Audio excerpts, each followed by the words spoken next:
Hello everyone, अमृत ज्ञान में आपका स्वागत है।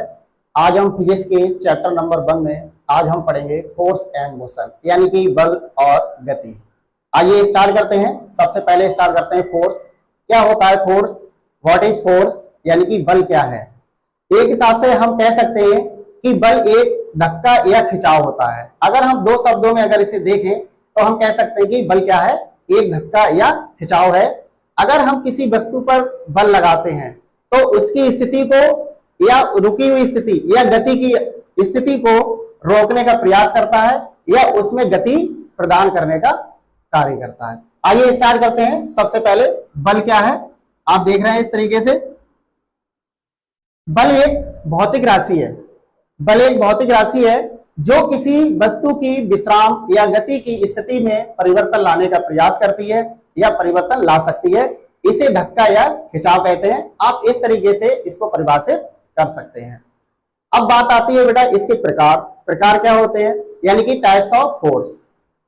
क्या होते हैं टाइप्स ऑफ फोर्स? यानी कि बल हमारे दो प्रकार के होते हैं। कह सकते हैं कि बल दो प्रकार के हो सकते हैं, यानी कि कॉन्टैक्ट फोर्स या नॉन कॉन्टैक्ट फोर्स। यानी कि कॉन्टैक्ट फोर्स का मतलब होता है जो बल संपर्क में आते हैं। नॉन कॉन्टैक्ट का मतलब क्या होता है? जो बल असंपर्क में आते हैं उसे हम असंपर्क बल कहते हैं। तो सबसे पहले आप देखते हैं कि जो बल संपर्क में आते हैं उसे हम क्या कहते हैं। इसके भी कुछ प्रकार होते हैं जो दे रखे हैं इस तरीके से, आप देख लीजिए। यानी कि संपर्क बल क्या है? वह बल जो दो वस्तुओं के बीच भौतिक संपर्क की स्थिति रखते हैं। यानी कि कोई भी बल है, यानी कि संपर्क बल का मतलब क्या होता है? यानी कि संपर्क बल वह बल होते हैं जो दो वस्तुओं के बीच संपर्क में आते हैं। यानी कि जैसे मान लीजिए कोई भी, यानी कि रोगी है और बिस्तर है। अगर हम रोगी को बिस्तर पर खींचते हैं तो वो उसके संपर्क में आता है, उसे हम क्या कहेंगे? संपर्क बल कहते हैं। अब ये संपर्क बल के अंदर भी कुछ बल आते हैं जिसे हम कहते हैं फ्रिक्शनल फोर्स, यानी कि घर्षण बल। घर्षण बल का मतलब क्या होता है? यानी कि दो सतहों के बीच लगने वाले बल को फ्रिक्शनल फोर्स या घर्षण बल कहते हैं। ठीक है बेटा। अब यहां पर घर्षण बल की बात आती है।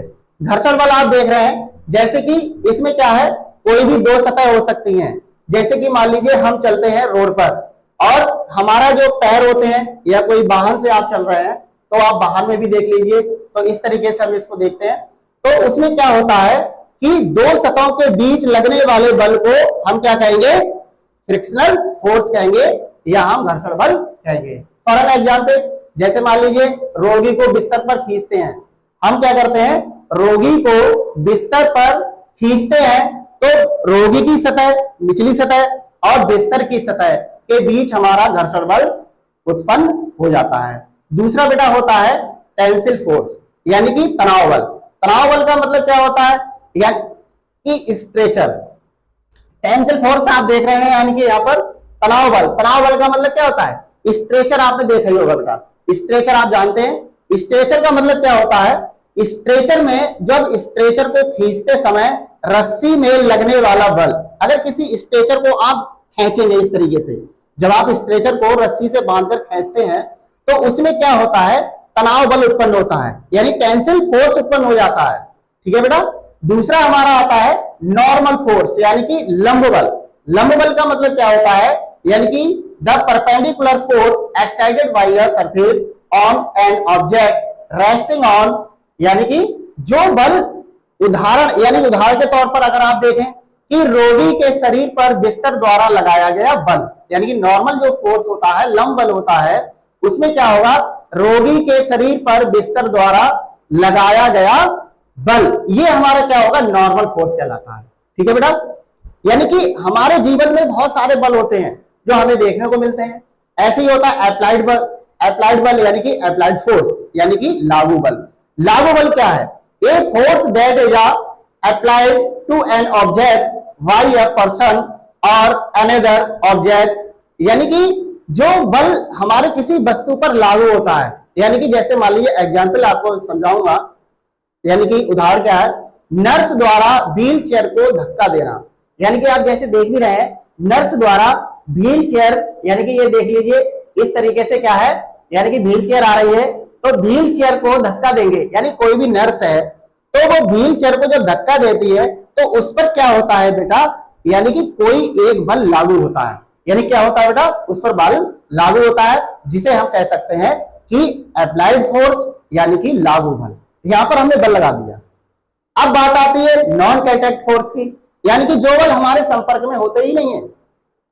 अभी हमने बात की थी दो वस्तुओं के बीच, यानी कि जब हम कोई दो वस्तुएं होती हैं और जो संपर्क में आती हैं तो उन पर हम संपर्क बल लगाते हैं। लेकिन अब क्या है, यानी कि असंपर्क बल, यानी कि जिस पर कोई संपर्क ही नहीं है, यानी फिर भी उस पर बल लग रहा है, हमें दिखाई नहीं दे रहा है। तो यानी कि बल, असंपर्क बल का मतलब ये होता है बल जो बिना किसी भौतिक संपर्क के कार्य करते हैं। यानी भौतिक का मतलब फिजिकली, यानी सामने है लेकिन, और उस पर हम बल लगा रहे हैं लेकिन हमें दिखाई नहीं दे रहा, तो ऐसे बल को हम क्या कहेंगे, नॉन कांटेक्ट फोर्स या असंपर्क बल। ठीक है बेटा, देखिए देखते हैं, आगे चलते हैं। नॉन, यानी कि इस तरीके से, तो सबसे पहले इसमें बेटा आता है ग्रेविटेशनल फोर्स, यानी कि ग्रेविटेशनल फोर्स क्या होते हैं, ग्रेविटेशनल फोर्स, गुरुत्वाकर्षण बल। यानी कि दैनिक जीवन में गुरुत्वाकर्षण बल हमारे लिए बहुत ही उपयोगी है, कह सकते हैं। अगर इस पृथ्वी पर ग्रेविटेशनल फोर्स नहीं होता, गुरुत्वाकर्षण बल नहीं होता, तो मैं मानता हूं कोई भी वस्तु इस ब्रह्मांड में अपनी स्थिति में नहीं रह सकती थी। क्योंकि जो हमारी पृथ्वी है वो ऊपर से अपने केंद्र की ओर हर किसी वस्तु को खींचती रहती है। आप भी खड़े हुए हैं, मैं भी खड़ा हुआ हूं। अगर शायद यहां पर अगर ग्रेविटेशनल फोर्स नहीं होता तो पता नहीं वस्तु कहां की किधर होती है, कहां की किधर होती है। ठीक है, तो क्योंकि ब्रह्मांड में क्या है, यानी कि हमारे पृथ्वी पर क्या है, पृथ्वी ग्रेविटेशनल फोर्स के कारण वस्तु को अपनी तरफ खींचती रहती है। ठीक है बेटा, तो यानी कि इसको हम क्या कहेंगे, गुरुत्वाकर्षण बल का मतलब क्या होता है, the attractive force between two masses, जैसे कि the earth gravitation force pulls objects towards its centre. यानी कि उदाहरण के लिए कह सकते हैं रोगी का शरीर पृथ्वी की ओर खिंचता है। जैसे मान लीजिए कोई भी रोगी है और वो लेटा हुआ है या बैठा हुआ है, तो पृथ्वी उसको नीचे की तरफ खींचती रहती है, जिसे हम क्या कहते हैं, नॉन कांटेक्ट फोर्स कहते हैं, यानी कि गुरुत्वाकर्षण बल के अंतर्गत ही आता है। ठीक है बेटा, यानी कि जो गुरुत्वाकर्षण बल है हमें दिखाई तो दे नहीं रहा है, तो हम कैसे कह सकते हैं ये संपर्क में नहीं, इसको हम कहेंगे नॉन कांटेक्ट फोर्स, यानी कि असंपर्क बल। ठीक है बेटा, आगे चलते हैं। आगे आता है इलेक्ट्रोमैग्नेटिक फोर्स, यानी कि इलेक्ट्रोमैग्नेटिक फोर्स में क्या है, यानी कि विद्युत चुंबकीय बल। इलेक्ट्रोमैग्नेटिक का मतलब होता है विद्युत चुंबकीय बल, यानी कि जो मैग्नेट के कारण विद्युत चुंबक, आपने देखा होगा कि जो चुंबक होता है उसमें क्या होता है कि उसके द्वारा किसी भी व्यक्ति को या किसी भी यंत्र को या उपकरण को इलेक्ट्रोमैग्नेटिक के द्वारा उसको खींचा जाता है। जैसे कि अस्पताल में उपकरण होते हैं, क्या होते हैं बेटा, अस्पताल में उपकरणों में चुंबकीय बल का प्रयोग किया जाता है। अस्पताल में क्या होता है, चुंबकीय बल के द्वारा उपकरणों को खींचा जाता है। ऐसे ही नेक्स्ट आता है हमारा नाभिकीय, यानी कि नाभिकीय बल। नाभिकीय बल का मतलब क्या होता है, यानी कि न्यूक्लियर फोर्स, नाभिकीय बल, जिसे हम कहते हैं न्यूक्लियर फोर्स। उदाहरण के लिए हम कह सकते हैं रेडियोधर्मी चिकित्सा में प्रयुक्त होने वाला, यानी कि ऐसा फोर्स। नाभिकीय बल का मतलब क्या होता है, जो यानी कि नाभिकीय, जो नाभिक होते हैं, बड़े बड़े नाभिक होते हैं, उनके अंदर क्या होता है, जब नाभिक टूटता है तो कई उसकी घटनाएं उत्पन्न होती हैं, जिसे जैसे मान लीजिए रेडियोधर्मी चिकित्सा में प्रयुक्त होने वाला जो बल होता है उसे नाभिकीय बल कहते हैं। अब बात आती है यहां पर, यानी कि अब बात आती है हमारी न्यूटन की, यानी कि न्यूटन क्या है, यूनिट्स ऑफ फोर्स, यानी कि बल का जो मात्रक होता है वो क्या है, न्यूटन है। यानी बल की इकाई क्या होती है, न्यूटन। और एक न्यूटन जो होता है हमारा वो किसके बराबर होता है, के किलोग्राम प्रति मीटर प्रति सेकंड स्क्वायर। जैसे कि आप स्क्रीन पर देख रहे हैं कि अगर ये न्यूटन है, यानी कि बल का मात्रक क्या होता है, न्यूटन होता है, तो ये क्या है कि एक न्यूटन बराबर क्या कहेंगे, 1 किलोग्राम इंटू 1 इंटू एम, यानी कि मीटर प्रति सेकंड स्क्वायर। यानी कि जो बल का मात्रक क्या होगा, क्या होता है बेटा, जो बल का मात्रक होता है न्यूटन, और 1 न्यूटन किसके बराबर होता है, 1 किलोग्राम और 1 मीटर प्रति सेकंड स्क्वायर। ठीक है बेटा, मैं समझता हूं कि बल के बारे में यहां तक बहुत ही सटीक है और इतनी ही जानकारी आपके लिए बहुत है। अब बात आती है न्यूटन यानी कि न्यूटन्स लॉ ऑफ मोशन, यानी कि न्यूटन ने गति के कुछ नियम दिए थे। न्यूटन्स लॉ ऑफ मोशन यानी कि जो गति, यानी कि जो हमारा न्यूटन है, न्यूटन एक साइंटिस्ट का नाम है, इनका पूरा नाम है सर आइजैक न्यूटन। इन्होंने कुछ गति के नियम के बारे में बताया था। गति के बारे में क्या बताया था, यानी कि तो इसमें हम देखते हैं, तो सबसे पहले हम बात कर लेते हैं न्यूटन की गति के नियम के बारे में। तो न्यूटन की गति के 3 नियम होते हैं। कितने नियम होते हैं बेटा? 3 नियम होते हैं, जिसमें पहला नियम क्या होता है, लॉ ऑफ इनर्शिया, यानी फर्स्ट लॉ ऑफ मोशन को हम लॉ ऑफ इनर्शिया भी कहते हैं, जिसे हम जड़त्व का नियम भी कहते हैं। इसमें क्या कहते हैं, जब कोई वस्तु तब तक विश्राम या समान गति से चलती रहेगी जब तक कि उस पर बाहरी बल ना लगाया जाए। यानी कि लॉ ऑफ इनर्शिया में क्या है, न्यूटन ने 3 नियम दिए थे। According to first law of motion, यानी लॉ ऑफ इनर्शिया, जड़त्व का नियम भी कहते हैं, यानी कि जो न्यूटन का पहला नियम होता है उसे हम जड़त्व का नियम कहते हैं। तो जड़त्व का नियम क्या कहता है, अगर कोई भी वस्तु विश्राम अवस्था में है तो वह समान गति से चलती रहेगी जब तक कि उस पर कोई भी फोर्स ना लगाया जाए। ठीक है बेटा, आपको समझ में आ रहा होगा, ध्यान से सुनिए मेरी बात के लिए। तो यानी कि हम कह सकते हैं कि जो फर्स्ट लॉ ऑफ मोशन है, तो उसके द्वारा क्या होगा, जड़त्व का नियम लागू हो जाएगा। ठीक है बेटा, ये न्यूटन ने पहला नियम दिया था। द्वितीय नियम क्या है, यानी कि सेकंड लॉ ऑफ मोशन। इन्होंने क्या कहा था कि जो द्वितीय नियम के अकॉर्डिंग, यानी द्वितीय नियम के अनुसार क्या है, यानी कि कोई भी वस्तु है, आप देख रहे हैं इस तरीके से, इस तरीके से आप देखेंगे, रोगी को बैठाने के लिए नर्स को बल लगाना पड़ता है। बिल्कुल बात सही है बेटा, यानी कि रोगी को जब तक आप बैठाएंगे नहीं तो क्या होगा, उस पर बल जरूर लगाना पड़ेगा। ठीक है, रोगी को बैठाने के लिए नर्स को बल लगाना पड़ता है, ये हमारा पहला नियम कहलाता है। ठीक है बेटा, यानी कि फर्स्ट लॉ ऑफ मोशन। अब यहां पर बात आती है सेकंड लॉ ऑफ मोशन की। सेकंड लॉ क्या कहता है, सेकंड लॉ में क्या है, F बराबर ma, F बराबर ma, यानी कि F यहां पर क्या होता है, बल होता है, m क्या होता है, द्रव्यमान होता है, a क्या होता है, त्वरण होता है। तो यानी कि जो हमारा फार्मूला बन के आता है सेकंड लॉ ऑफ मोशन में, यानी कि बल और त्वरण के गुणनफल को हम सेकंड लॉ ऑफ मोशन कहते हैं। ठीक है, इसका फार्मूला क्या है, आप देख लीजिए। फोर्स का मतलब क्या है, बल, और मास यानी द्रव्यमान, एक्सीलरेशन यानी कि त्वरण, यानी कि F बराबर क्या हो गया, ma हो गया। आप देख भी रहे हैं कि यानी कि ये क्या है, Newton's first law of motion. यानी कि एक व्यक्ति है, आप चित्र के माध्यम से देख रहे हैं कि एक व्यक्ति है और ये ट्रॉली दे रखी है, इसमें वजन है और इसमें एक धक्का लगा रहा है इस तरीके से। तो ये हमारा क्या है, फर्स्ट लॉ ऑफ मोशन है। ठीक है, Newton's first law of motion. ऐसे ये क्या है, Newton second law of motion. Newton के सेकंड नियम में क्या है, बल और त्वरण का नियम होता है। यानी कोई भी यहाँ पे पेंडुलम दे रखा है, इसको आप यहाँ से इस तरीके से ले जाएंगे और यहाँ से इसको छोड़ देंगे, तो यहाँ पर क्या होगा, लॉ ऑफ मोशन यानी सेकंड लॉ ऑफ मोशन उत्पन्न हो जाएगा। ठीक है बेटे, आगे बढ़ते हैं। क्या है,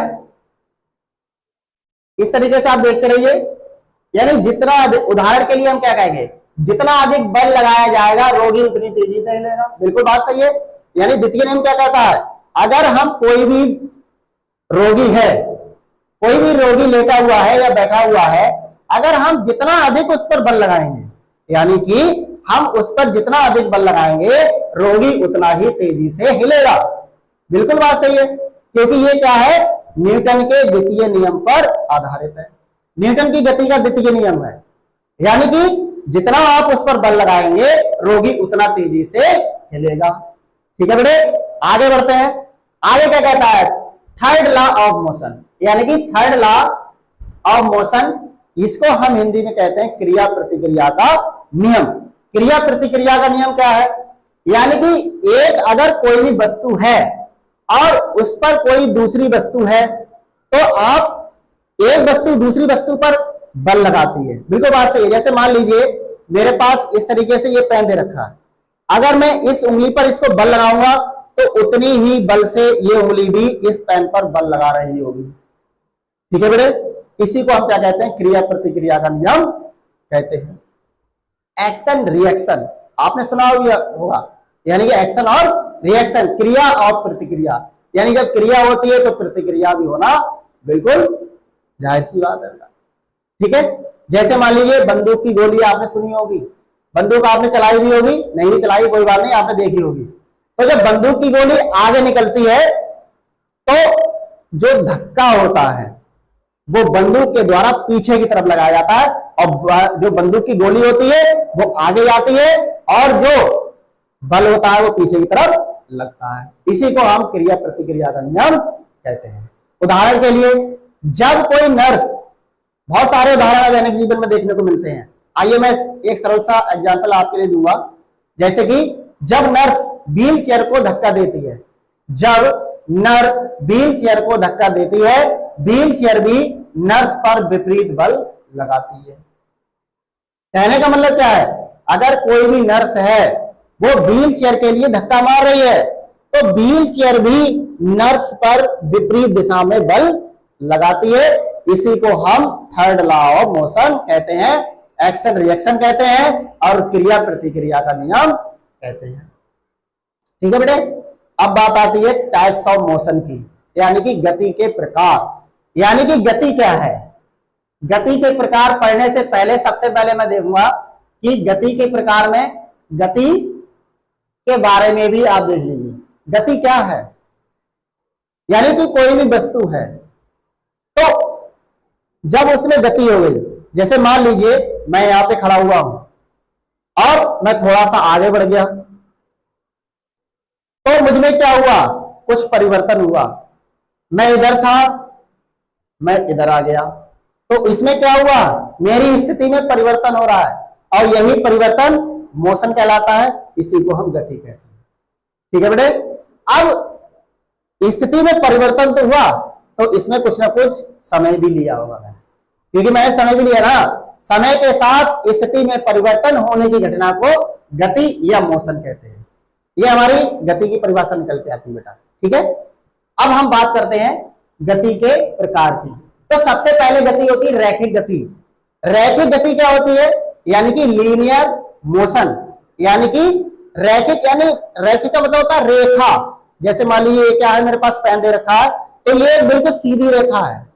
अगर कोई भी वस्तु या पिंड या कोई व्यक्ति है, अगर वो बिल्कुल सीधी रेखा में चल रहा है तो ऐसी गति को हम क्या कहेंगे, रैखिक गति कहते हैं। क्या कहते हैं बेटा, रैखिक गति कहते हैं। तो ये हमारी क्या होती है, लीनियर मोशन या रैखिक गति कहलाती है। अब इसमें बात आती है यूनिफॉर्म मोशन, समान गति, constant speed in a straight line. यानी उदाहरण के लिए हम कह सकते हैं ट्रेडमिल पर रोगी की गति, यानी ट्रेडमिल आपने देखा ही होगा, तो उस पर रोगी की गति होती है वो बिल्कुल सीधी रेखा में होती है। ठीक है, तो ये समान गति है। यानी जो रैखिक गति होती है वो हमारी भी कई प्रकार की होती है, जैसे समान गति और असमान गति। तो समान गति का मतलब क्या होता है, समान मात्रा में, यानी एक समान, बिल्कुल आप चलते चले जा रहे हैं। जैसे मान लीजिए एक समान गति का मतलब क्या है, जैसे जो घड़ी है, आपने घड़ी देखी होगी, चाहे हैंड वॉच देख लीजिए या दीवार घड़ी देख लीजिए, तो दोनों भी क्या है, एक समान चाल से चलती है, तो उसकी गति कैसी होती है, समान गति कहलाती है। ठीक है, उदाहरण के लिए ट्रेडमिल पर रोगी की गति, तो रोगी तो बेचारा रोगी है, वो भी एक समान चाल से गतेगा। ऐसा तो नहीं एक साथ तेज चल दिया और फिर हल्के चल दिया, क्योंकि रोगी तो रोगी होता है। ठीक है बेटा, अब बात करते हैं नॉन यूनिफॉर्म, यानी कि नॉन यूनिफॉर्म मोशन, असमान गति। असमान गति का मतलब क्या होता है, यानी कि जो समान गति से ना चले उसे हम कहते हैं असमान गति। ठीक है, speed changes over time, wheel chair को धीरे धीरे तेज करना। जैसे मान लीजिए व्हील चेयर तो आपने देखा होगा, तो व्हील चेयर क्या होता है, आप व्हील चेयर को आप धीरे धीरे करके आप तेजी से भी कर सकते हैं, उसे तेज भी बढ़ा सकते हैं और हल्के भी कर सकते हैं, वो तो आपके हाथ में है ना। क्योंकि व्हील चेयर है, व्हील चेयर पर रोगी बैठा हुआ है, तो आप हल्के हल्के तेज करेंगे, ये नहीं कि आपने 100 की स्पीड से उसको दौड़ा दिया तो दुर्घटना भी घटित हो सकती है, क्योंकि कहा भी है सावधानी हटी दुर्घटना घटी। ठीक है बेटा, आगे नेक्स्ट पॉइंट देखते हैं, सर्कुलर मोशन। सर्कुलर मोशन का मतलब क्या होता है, परिपथीय गति। परिपथीय गति यानी कि स्पीड कांस्टेंट, डायरेक्शन चेंजेस। यानी कि उदाहरण का मतलब, यहाँ पे उदाहरण हम देखेंगे, नर्स द्वारा व्हील चेयर को गोल घुमाना। परिपथीय का मतलब क्या होता है, परिपथ, इस तरीके से आप उसमें कर रहे हैं। ठीक है बेटे, परिपथ का मतलब क्या होता है, यानी कि व्हील चेयर का मतलब, यानी कि यहाँ पर जो व्हील चेयर है जो नर्स द्वारा व्हील चेयर को क्या हो रहा है, गोल गोल घुमाया जा रहा है। क्या घुमाया जा रहा है, गोल गोल घुमाया जा रहा है। ठीक है बेटा, क्या घुमाया जा रहा है, गोल गोल घुमाया जा रहा है। इस तरीके से आप इसको घुमा सकते हैं। ठीक है, नेक्स्ट आता है हमारा वाइब्रेट मोशन। अस्पताल का पंखा, यानी कि आप देख रहे हैं कि अस्पताल का पंखा, यानी कि इस तरीके से आप देख सकते हैं।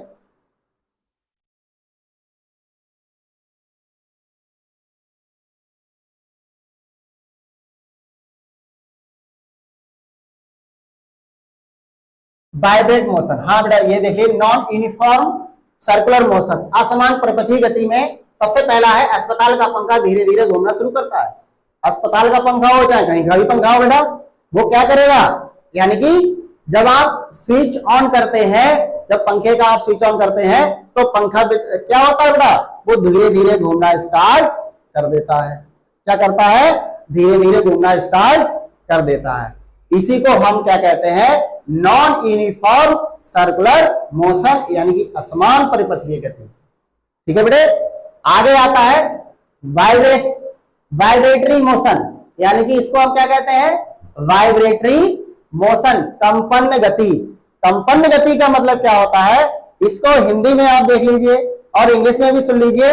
वाइब्रेटरी मोशन यानी कि कंपन गति, वाइब्रेटरी मोशन। वाइब्रेशन, आपने अपने मोबाइल को आप कभी कभी लगा देते हैं वाइब्रेशन, क्या लगा देते हैं बेटा, वाइब्रेशन भी लगा देते हैं, तो वो कंपन करने लगता है। क्या करने लगता है, कंपन करने लगता है, और कंपन करने के कारण जो गति उत्पन्न होती है उसे हम कंपन गति कहते हैं। बिल्कुल सिंपल भाषा में आप समझिए, कोई अलग से डेफिनेशन नहीं आती है, केवल अपने शब्दों में समझिए कि वाइब्रेटरी मोशन और वाइब्रेशन या कंपन गति। बिल्कुल सिंपल है, आपके मोबाइल से ही मैंने डेफिनेशन निकाली।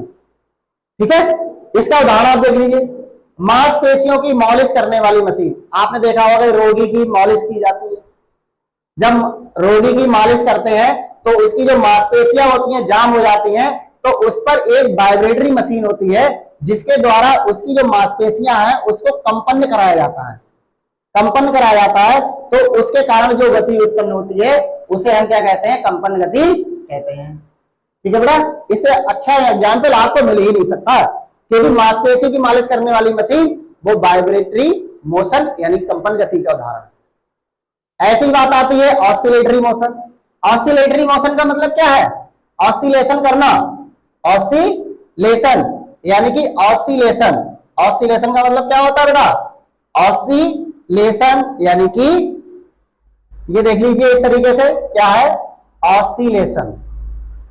ऑसिलेशन दोलन गति, अरे भाई दोलन तो आपने देखे होंगे, सबसे बढ़िया आपको बता रहा हूं, पेंडुलम। दोलन गति यानी कि हृदय का धड़कना, यानी कि हृदय का धड़कना, ये भी क्या है, ऑसिलेटरी मोशन कहलाता है। दोलनी गति आपने इस तरीके से देखा होगा, जो हमारा हार्ट है वो धक धक करता है। ठीक है, दोलन गति, डोलता है हृदय हमारा, हार्ट बीट है ना, 1 मिनट में कितना होता है 72, 1 मिनट में 72 बार धड़कता है हमारा हृदय, जिसे हम हृदय का धड़कना या हार्ट बीट कहते हैं। ठीक है, हृदय का धड़कना ऑसिलेटरी यानी कि दोलन गति कहलाती है। ठीक है, आगे बात आती है प्रोजेक्टिव मोशन यानी कि प्रक्षेप गति, यानी कि प्रक्षेप गति। प्रक्षेप गति का मतलब क्या होता है,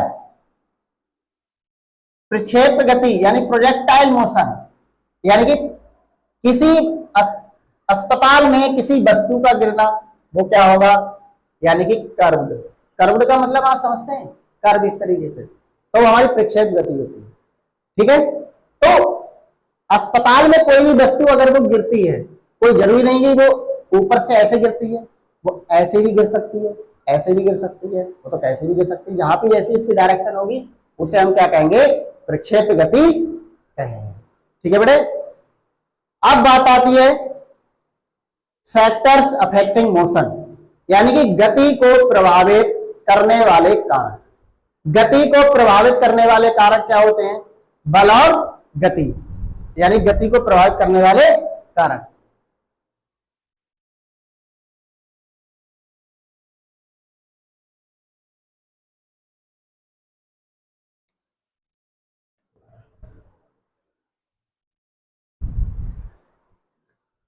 हमने अब हम बात करते हैं फोर्स एंड मोशन की। बल और गति यानी कि फैक्टर्स अफेक्टिंग मोशन, यानी कि गति को प्रभावित करने वाले कारक, फैक्टर्स अफेक्टिंग मोशन, यानी कि गति को प्रभावित करने वाले कुछ कारक होते हैं जो गति को प्रभावित करते हैं।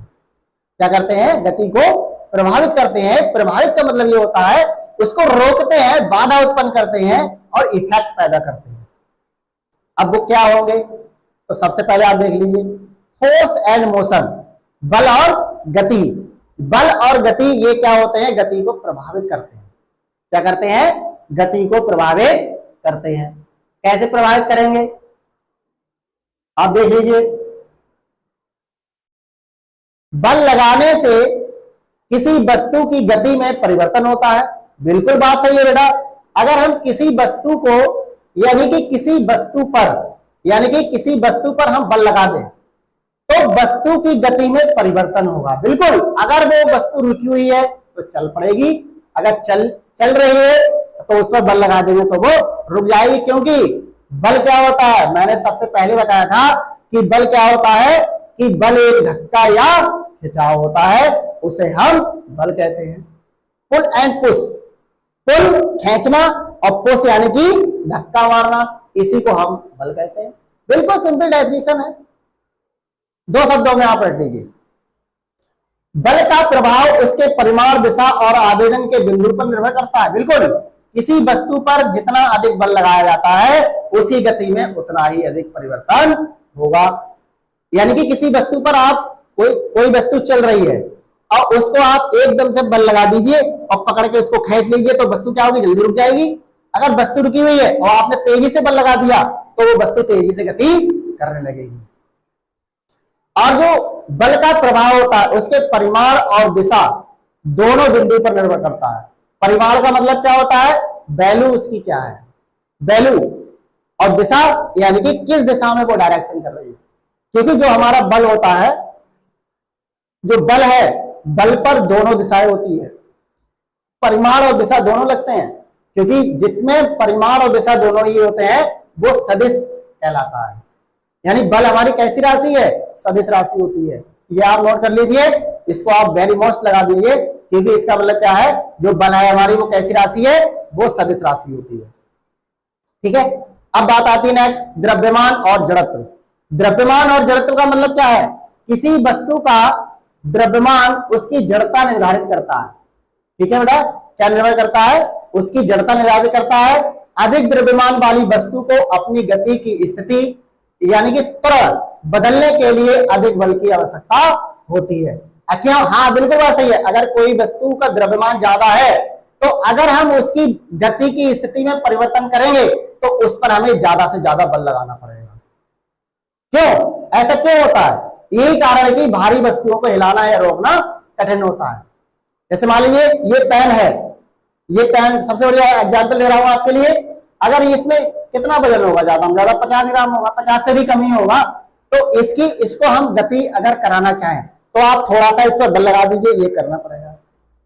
अब मैं यहीं पर कोई दोलन बड़ा सा लेके आऊं, 2-2.5 किलो का लेके आऊं, तो उस पर क्या होगा? बल ज्यादा लगाना पड़ेगा ना। तो उसकी अपेक्षा उस पर हम ज्यादा बल लगाएंगे, क्योंकि उसकी गति में हमें क्या करना है?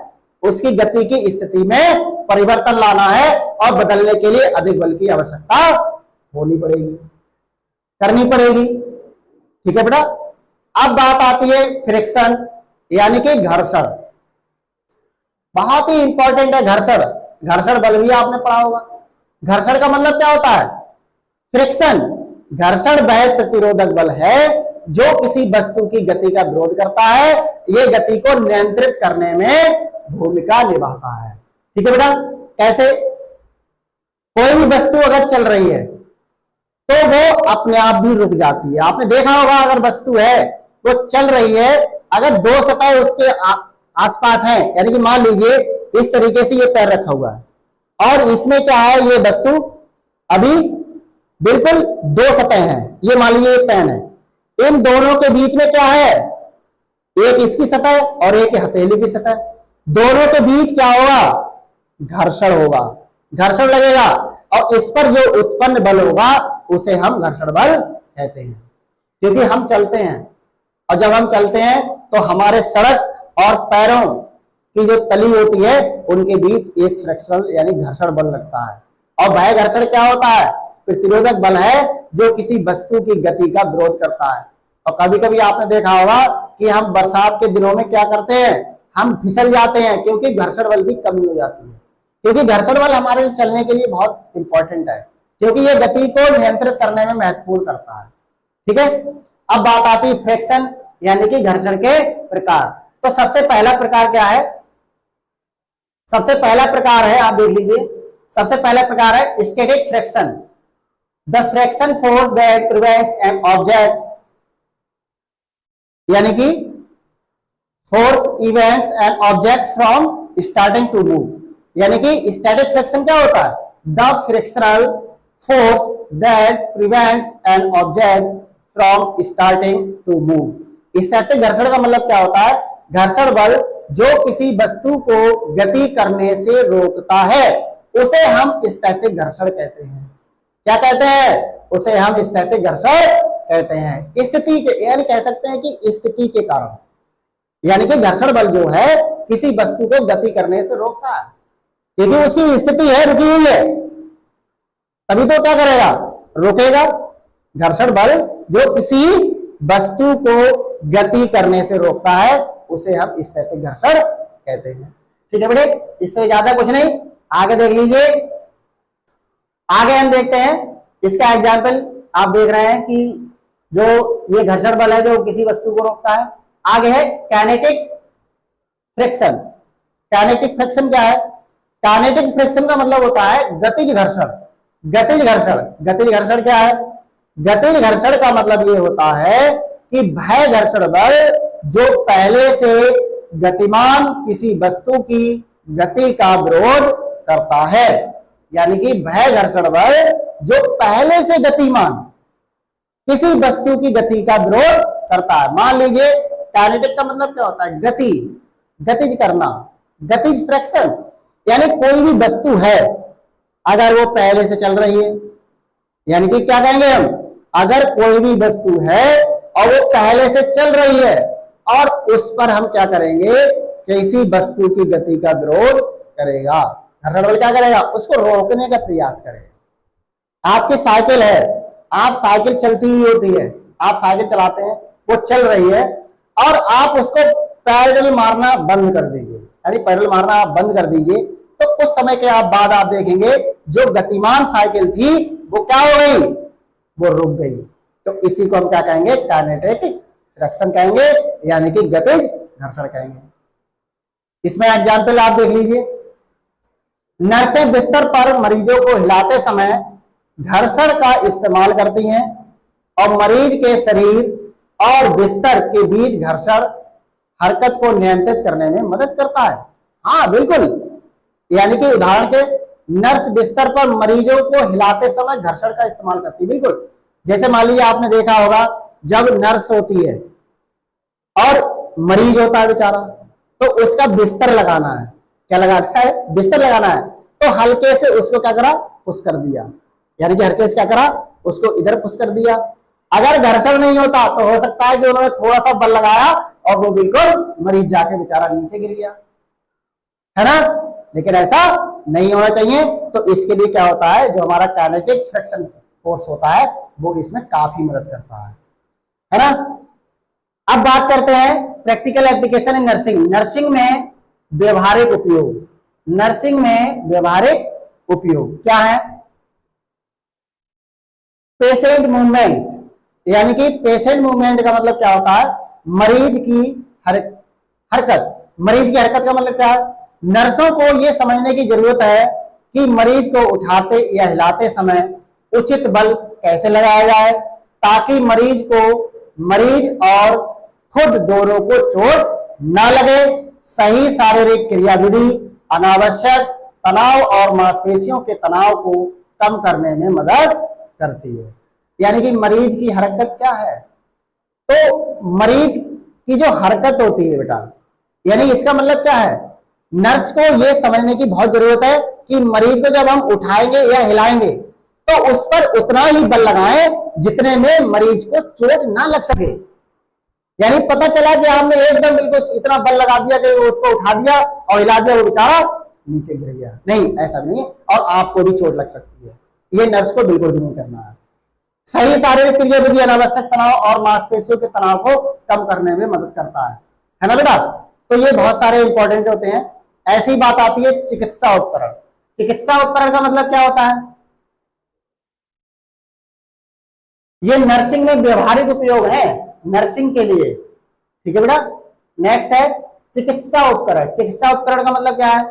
यानी कि नर्सें व्हीलचेयर, स्ट्रेचर और बेड लिफ्ट जैसे विभिन्न चिकित्सा उपकरणों के साथ काम करती हैं, जिन्हें कुशलता पूर्वक और सुरक्षित रूप से संचालित करने के लिए गति, बल और घर्षण को समझने की आवश्यकता होती है।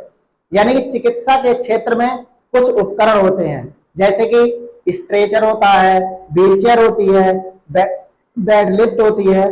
तो इनके लिए क्या है कि जो हमारी नर्स हैं, यानी जो डॉक्टर साहब होते हैं, नर्स भी होती हैं, तो उनके लिए गति और बल और जो घर्षण है, इनको बहुत जितना आवश्यक हो उतना ही लगाना चाहिए, वरना दुर्घटना घटित हो सकती है।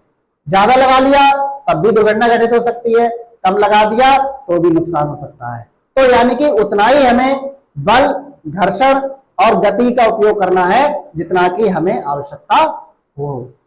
ठीक है बेटा, आगे बात करते हैं व्हील चेयर की गति। तीसरा नंबर हमारा क्या कहता है? थर्ड पॉइंट क्या है हमारा? यानी कि थर्ड पॉइंट ये कहता है कि व्हील चेयर की गति। व्हील चेयर की गति कैसी होनी चाहिए? व्हील चेयर को धक्का देते समय उन्हें रोगी और व्हील चेयर के द्रव्यमान के साथ पहियों और जमीन के बीच घर्षण को ध्यान में रखते हुए बल लगाने की आवश्यकता होती है। यानी कहने का मतलब क्या है? व्हील चेयर की गति बिल्कुल नॉर्मल होनी चाहिए। ये नहीं कि आप स्पीड से उसको दौड़ा दिया, नहीं, जितना हो सके नर्स के लिए व्हील चेयर को धक्का उतना ही देना चाहिए जितना कि रोगी का द्रव्यमान और उसके पहिया और जमीन के बीच बल लगाने की आवश्यकता हो। कहने का मतलब क्या है? नर्स है, व्हील चेयर है, यानी कि व्हील चेयर पर क्या है? रोगी बैठा हुआ है, और रोगी पर क्या है? यानी कि उसका कोई ना कोई द्रव्यमान होगा। क्या होगा बेटा? उसका द्रव्यमान होगा। तो नर्स को क्या करना है? उसका जो व्हील चेयर है और जो रोगी का वजन है उसके अनुसार ही उस पर बल लगाना है। अब मान लीजिए रोगी का बेचारे का 50 किलो वजन है और आपने एकदम स्पीड से पूरी ताकत से उस पर क्या करा? हमने बल लगा दिया, धक्का लगा दिया, तो वो क्या होगी? व्हील चेयर बहुत स्पीड से चल देगी और दुर्घटना घटित हो सकती है। तो हमें यह ध्यान रखना है कि जो व्हील चेयर के द्रव्यमान के साथ पहियों और जमीन के बीच घर्षण को ध्यान में रखते हुए बल लगाने की आवश्यकता होनी चाहिए। ठीक है, अगला आता है अंडरस्टैंडिंग इनर्शिया, यानी जड़ता को समझना। यानी जड़ता का मतलब क्या है? जड़त्व या जड़ता बात एक ही होती है बेटा। इसके क्या है? इसको समझने के लिए क्या है? नर्सों को मानव शरीर में जड़ता के बारे में पता होना चाहिए। हाँ बिल्कुल, मोमेंट ऑफ इनर्शिया यानी जड़त्व का नियम आपने पढ़ा होगा, अभी मैंने इससे पहले ही पढ़ाया था। नर्सों को मानव शरीर में जड़ता के बारे में पता होना चाहिए। उदाहरण के लिए जब कोई मरीज लेटा होता है, यानी कि बेटा क्या है? जब कोई मरीज लेटा हुआ होता है और उसे हिलाने की जरूरत होती है तो नर्स को हरकत शुरू करने के लिए शरीर की जड़ता पर काबू पाना होता है। बात समझ में आ रही है बेटा? यानी कि हमें क्या करना है? यानी कि उदाहरण के लिए जब कोई मरीज लेटा हुआ है तो उसे हिलाने की जरूरत होती है, लेकिन उतना ही हमें क्या करना है? जड़त्व के नियम को समझना चाहिए, क्योंकि बल मूवमेंट ऑफ इनर्शिया आपने पढ़ा, अभी हमने पढ़ाया था जो न्यूटन की गति का जो प्रथम नियम होता है वो जड़त्व के नियम पर आधारित होता है।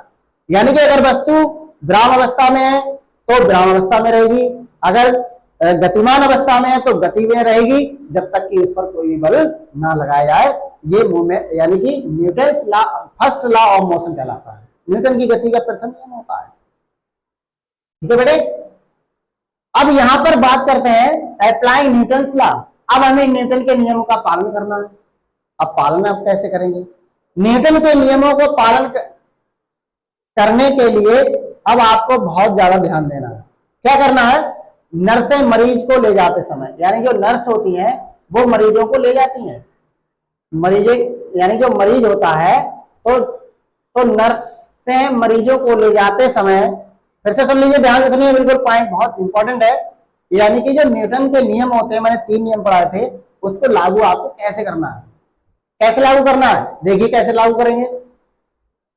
नर्सें मरीजों को ले जाते समय चिकित्सा उपकरणों का उपयोग करते समय या यहां तक कि अस्पताल के अंदर और आसपास घूमते समय न्यूटन के नियम को लागू करती हैं, जिससे सुरक्षा और दक्षता सुनिश्चित होती है। बात समझ में आ गई? यानी कि जब आप न्यूटन के नियम का उपयोग कर रहे हैं तो नर्स मरीज को ले जाते समय उस पर कितना बल लगाना है वो आपको देखना है। चिकित्सा उपकरणों का उपयोग करना है तो उस पर हमें कौन सा लगाना है, कितना बल लगाना है, विद्युत चुंबकीय बल आपने अभी पढ़ा था, ठीक है। ऐसे ही यहां तक कि अस्पताल के अंदर और आसपास घूमते समय न्यूटन के नियमों का प्रयोग करना है, जिससे कि सुरक्षा और दक्षता सुनिश्चित होती है। जितना आपको इंपॉर्टेंट है उतना ही आप न्यूटन के नियम का उपयोग कीजिए, अगर ज्यादा लगाएंगे तो आपको नुकसान हो सकता है। अब यहां पर समरी के तौर पर अभी हम लोगों ने जितना पढ़ा था, यानी कि बल क्या होता है, बल के बारे में बताया, गति क्या है, गति के बारे में बताया, गति के प्रकार बता दिए, और न्यूटन की गति के 3 नियम होते हैं वो ही बता दिया।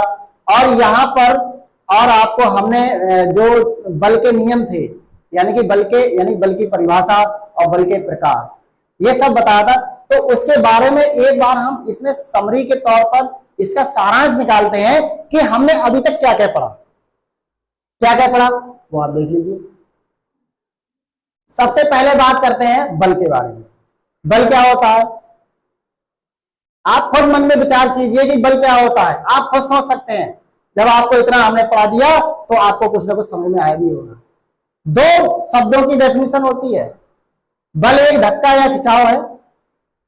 बल की सिंपल डेफिनेशन है 2 शब्दों में, आप कह दिए push and pull is called force. यानी कि बल एक धक्का या खिंचाव होता है जो किसी वस्तु की गति की स्थिति को बदलता है। इसे संपर्क या गैर संपर्क बलों के रूप में वर्गीकृत कर सकते हैं। यानी कि कहने का मतलब क्या है, बल धक्का या खिंचाव होता है जो किसी वस्तु की स्थिति में लाने का प्रयास करता है, किसी वस्तु की स्थिति में परिवर्तन लाने का प्रयास करता है। अगर वस्तु रुकी है तो उसको चला देगा, रुकी है तो चला देगा, और चलती हुई है तो उसे रोक देगा। तो इसे हम क्या कहेंगे, बल कहेंगे, ठीक है। अब बात आती है इसके प्रकार के। प्रकार हमने बताया संपर्क बल और असंपर्क बल, ये 2 प्रकार के बल आपको बताए। जो संपर्क में आते हैं, 2 वस्तुओं के संपर्क में आते हैं, वो संपर्क बल कहलाते हैं। और दो वस्तुओं के संपर्क में नहीं आते हैं लेकिन फिर भी उन पर बल लग रहा है, जैसे कि गुरुत्वाकर्षण बल, विद्युत चुंबकीय बल, हमें नहीं पता ये सब क्या है। गुरुत्वाकर्षण बल सबसे ज्यादा बल माना जाता है, तो पृथ्वी किसी वस्तु को अपनी ओर खींचती है और उसको अपने केंद्र की ओर गुरुत्वाकर्षण बल के कारण उसे अपनी ओर आकर्षित करती रहती है, ठीक है। अब बात करते हैं न्यूटन की गति के नियम। न्यूटन की गति के हमने बेटा 3 नियम पढ़ाए थे। सबसे पहले क्या था, यानी कि वस्तुएं बलों पर कैसे प्रतिक्रिया करती हैं, जिनमें जड़त्व का नियम, त्वरण का नियम और क्रिया प्रतिक्रिया के नियम जो बल होते हैं वो शामिल होते हैं। न्यूटन की गति के नियम में 3 चीजें बहुत जरूरी हैं, यानी वस्तुएं बलों पर कैसे प्रतिक्रिया करती हैं, ठीक है, और जड़त्व का नियम कैसे लागू होता है, और त्वरण का नियम और क्रिया प्रतिक्रिया बल शामिल होते हैं, ठीक है। ये गति के नियम हो गए। आगे देख लीजिए गति के प्रकारों में, गति के प्रकार क्या क्या होते हैं। गति के प्रकार हमने आपको पढ़ाए थे, बहुत सारे गति के प्रकार थे। तो सबसे पहले हम देखते हैं रेखीय गति। सबसे पहले क्या है? रेखीय गति। कौन सी गति बेटा? रेखीय गति। कौन सी गति? रेखीय गति, वृत्तीय गति, कंपनात्मक गति और दोलनीय गति। इनमें से प्रत्येक के विशिष्ट उदाहरण और अनुप्रयोग हमने आपको बताए। यानी गति के प्रकारों में क्या है? गति कितने प्रकार की होती है? यानी कि रेखीय गति यानी सरल रेखीय गति, सीधी रेखा वाली गति। वृत्तीय गति यानी कि बिल्कुल गोल गोल एक वृत्त के आकार में। कंपन गति यानी कि आपका मोबाइल जो कंपन करता है उसे हम कंपन यानी वाइब्रेटरी मोशन या कंपन गति कहते हैं। और दोलनीय गति यानी कोई भी घड़ी का जो पेंडुलम होता है, घड़ी का जो पेंडुलम, घंटे वाली घड़ी आपने देखी होगी, तो इस टाइप से क्या होता है, वो इस तरीके से दोलन करता रहता है। इसको हम दोलनीय गति कहते हैं। ठीक है, इस तरीके से दोलनीय गति कहलाती है। आगे नेक्स्ट बात आती है कि यानी force and motion in nursing, यानी नर्सिंग में बल और गति का प्रयोग रोगी की देखभाल, चिकित्सा, उपकरण संचालन और मानव गति, यानी कि कहने का मतलब क्या है? मानव गति है। इस तरीके से नर्सिंग में बल और गति का प्रयोग रोगी की देखभाल, चिकित्सा उपकरण संचालन और मानव गति को समझने में किया जाता है। यानी कि कहने का मतलब क्या है? बल और गति का प्रयोग, force and motion in nursing, यानी नर्सिंग में क्या है कि बल और गति इन दोनों का प्रयोग रोगी की देखभाल के लिए बहुत ज्यादा जरूरी है। अब आप कहेंगे कि सर बल और गति कैसे प्रयोग होता है? अभी मैंने आपको इतने एग्जाम्पल दिए। स्ट्रेचर ले जाते हैं, व्हील चेयर पर बैठाते हैं, उपकरण क्या है, मानव गति को समझने में किया जाता है, उसको कितनी स्पीड से दौड़ाना चाहिए, स्ट्रेचर को कितनी तेज चलाना चाहिए, तो ये सब क्या है? ये बल और गति के कारण ही। ठीक है, तो इस तरीके से आप इसको देख सकते हैं।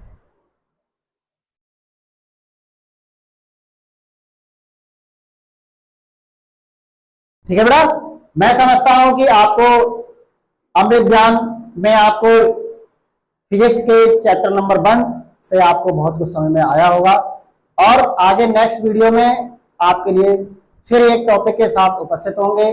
तब तक के लिए आप जितना यहाँ पर आपके लिए अमृत ज्ञान में आपका जो भी टॉपिक पढ़ाया गया है आप उसको रिवील कीजिए और इसको आप समझिए। और आगे हम नेक्स्ट टॉपिक पर फिर चर्चा करेंगे। तब तक के लिए जय हिंद, जय भारत।